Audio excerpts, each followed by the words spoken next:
We talked to Trey Knox last night, and he was telling us that it was his idea to move the tight end earlier in the season. What's that say about him whenever, this day and age, you got guys entering the portal at the first sign of adversity that he'd be open to a position change like that? Well, it makes it easier, obviously, to do it. And then I think the player, I'm not saying that a player can't reach his full potential if we move him, because he certainly can. But I think because he wanted to do it, it was a much smoother transition, and then he made it work. I think he's going to be a really good tight end. I think he's played well Saturday, but I think he's at 225 right now, and we're working the offseason to get him better so he can be a little more physical.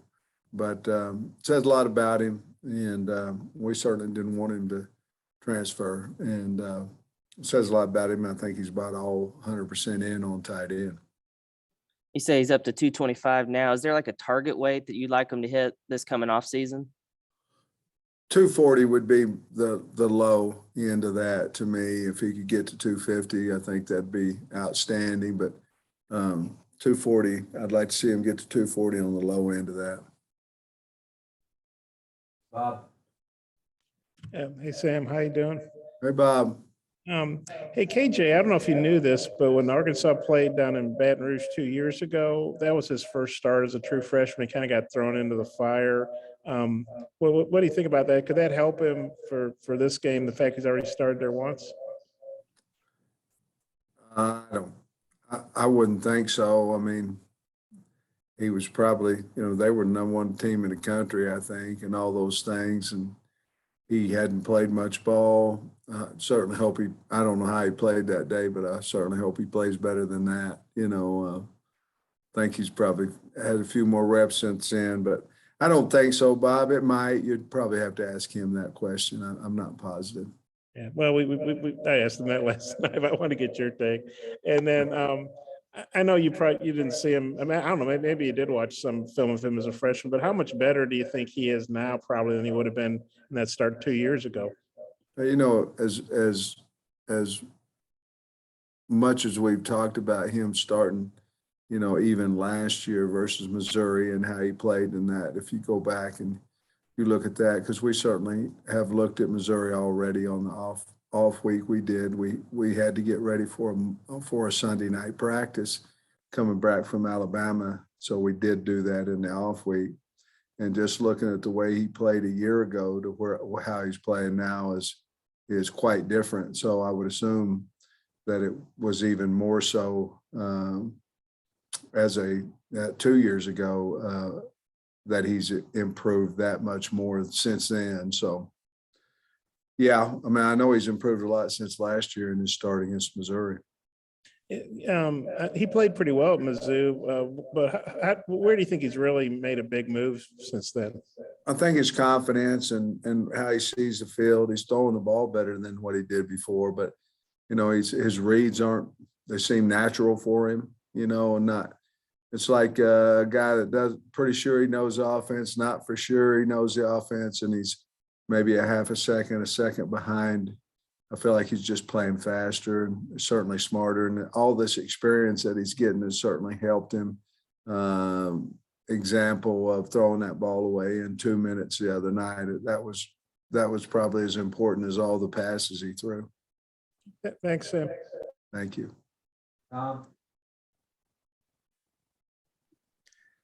You talked about how the team looked more energized last Saturday coming off the open date. I'm wondering what you've seen out of them in practice this week, and you think you can sustain that, for 3 weekends in a row now?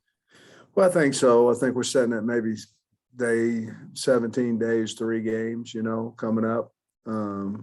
18 or 17, I'm not positive, but you have 3 games tossed into those days. Yesterday, again, we had talked earlier about noise, and yesterday we probably had too much noise. Monday was an outstanding practice. Yesterday, I didn't think it was quite as good as what a normal Tuesday would be. So we're going to do something a little different. We're going to play the noise half of the reps and start without it so we can get a little more enthusiasm, a little more coaching done. And hopefully today will be a wonderful day because of it. I think our legs are there and all those things. We are going to go shells today, half the practice, and take them off and go spiders the remainder of the practice. You said the other day, if people keep bringing everybody, we're going to keep finding Traylon. And, you know, obviously a reference to people blitzing you and coming at you. I'm wondering generally how you guys have held up against the blitz, who's come after you the most, and how the O-line and KJ have handled blitzing. Man, who's came after us the most? Well, I don't know the answer. Who's blitzed us the most times? But we've been ready for it. You know, we got hit the other night. You know, I told Cody on the counter pass that we got sacked on, and they had a better call than us. You know, it was a sack, and I don't know. There's really not a way for us to pick that particular blitz up. They had a good call on. I don't know if it was on a tendency or not, or they just had a good call. But you know, we're not getting blitzed quite as much this year as what we did last year. Even I think part of it is KJ's mobility, and we're playing a little faster ball. So, but I wish I knew that answer of who has blitzed us the most, but I don't know that right off the top of my head. Traylon, there's a pic of Traylon on that Devion Warren pass where he might have actually come down with that. I mean, have you seen that? And do you know if it got reviewed? I was told that it was reviewed because I was thinking about calling the timeout, and I said, "Hey, I'm thinking here about calling the timeout," and he said, "Oh no, we've got the review on it, and you won't have to, you know, use that." And came back and said it was out. So. Hey. Yeah, Sam, with Trey Williams, just how much did that bye week help him, and kind of what are you looking for him down the stretch? I mean, he's our best pass rusher, and I think he was healthy last week, and he's healthy today, and he's just got to find a way to get to the quarterback, which I'm very confident in him. Obviously, he's going to draw probably the best player they have as well each week. It's at least the best tackle they have. You'd probably put him over on the left side. As far as pass protection, you might put your best run blocker on the right side. But I think he's had a good year. You know, probably best game was A&M, you know, and then but he's healthy, and so I expect him to have a good game. Thank you. Right. Coach, I know Max Johnson's left hand. I'm not sure what Nussmeier is, but does that right? Do you look at moving Trey Williams around? I know you put him back at linebacker and stuff like that, and stood him up and stuff. But with a left-handed quarterback, is that something you guys consider? Well, certainly you would consider that. That may be a part of the plan. Sometimes when you move kids, is it beneficial to him as well? You know, is he comfortable coming off the edge on the other side as well? Some guys are very natural at it. Some guys aren't because of their strength hands inside and things of that nature.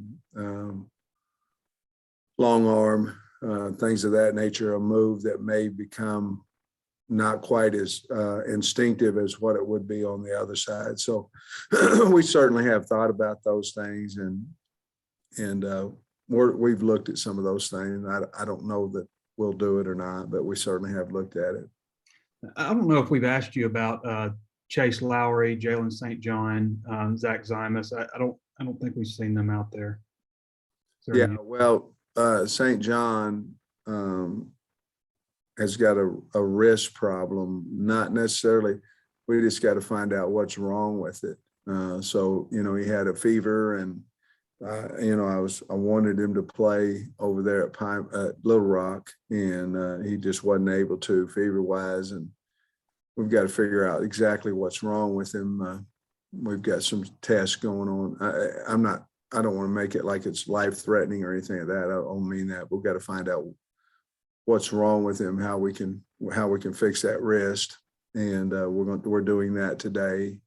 And Zach Zymos had an ACL surgery, so he's out for the year, or is getting ready. So yeah, and he's out for the year. And then Chase Lowry. Chase, we were going to travel him the last time we traveled. I guess it was Little Rock, and he got injured during that week. Not bad, but he did get injured, and so I think he'll be back ready to go. But there won't be any. He's not threatening to win a job or get on the field yet at this moment, but he has been a little banged up, Trey. Thanks, Coach. Let me know if you got more questions. Hutch? Yeah, Coach, we've asked you about Greg Brooks and Simeon Blair before. I'm curious how Traylon Smith has responded since getting his carries kind of decreased this past week. I think he's done well. I mean, he was in a great mood yesterday at practice, and those things I don't know, probably most of us have had that situation happen to us if we played, any type of sport, and it's hard. I mean, it's a difficult situation to handle, especially when you started for a year or whatever, combination of a year. And, but he's handled it very well. He knows that he's going to get some carries and things. He knows he's valuable. So to answer your question, I think he's handled it like a pro would. Scotty? Hey, Coach Dudley wanted me to ask you just about recruiting, how important it is to be in the in-state high schools, visiting with coaches and just being seen by the kids. Well, anytime you can get out, first of all, the coaches in the state have been so kind and so inviting to come into their school. And we haven't had, quite the opportunities to do that like we will here in a few weeks. But it's very important. It's very important to get around, especially right now when we're doing better and want to be seen. Sometimes you don't want to be seen, but these are one of the times where you want to get into a school and show that brand, because the Hogs pretty strong right now, especially in the state of Arkansas. Now, last thing for me, I remember hearing on the broadcast last weekend that Kendall, I think, told the broadcast crew that Trey Knox potentially has a future at tight end beyond Arkansas. I mean, can you see that happening? And, what's the next step that, he needs to take? I mean, I think that's certainly his best opportunity to play in the NFL. I mean, he goes from an average wide receiver speed to a fast tight end. And if he can keep that at 240, 245 pounds, whatever it may be, he has great hands.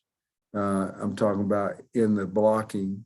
Anytime you're thin or you're not heavy, in order to have success, the same way with a tackle or whatever, you have to be good with your hands. And so he's really good with his hands. And so once he gains that weight, I think he's going to have a lot more power.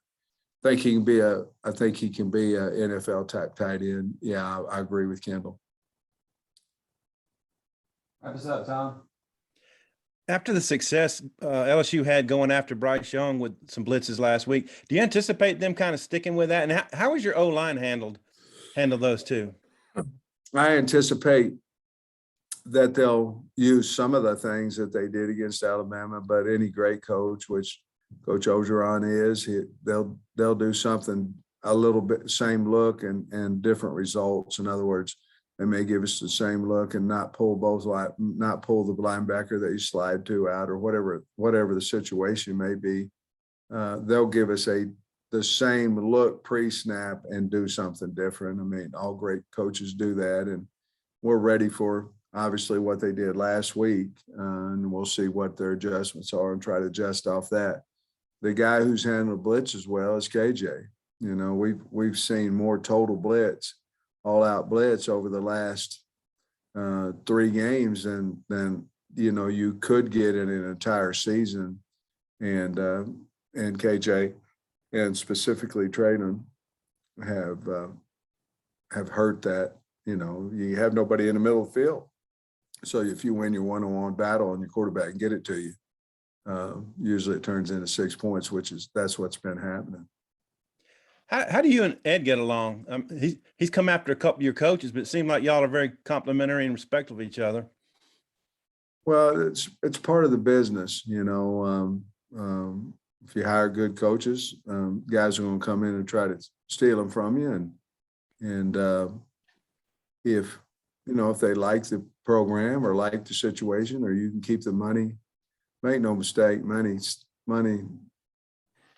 a big deal in decision making. You know, Kirby said at one point, it's never about the money, it's all about the money, you know, and it's true. I mean, LSU had a lot of money and they came after Brad and you know, he took the job, but he, you know, it's just, I'm going to go try to get somebody's coach when I need one open as well. And it's just part of the business. It's not Ed that went to LSU. Brad went to LSU, you know, and that was what his decision was. He was from there. I understood it. It just wasn't very good timing. Gotcha. Hey, and you've won the Golden Boot Trophy down there in 15 in LSU. How much playing for that trophy with your guys? We've had to show the team what the trophy looks like because we've never seen it. We'd like to have it. I'm sure LSU'd like to keep it, but we'd like to have it too. Appreciate it. Thanks, Coach. Thanks, guys.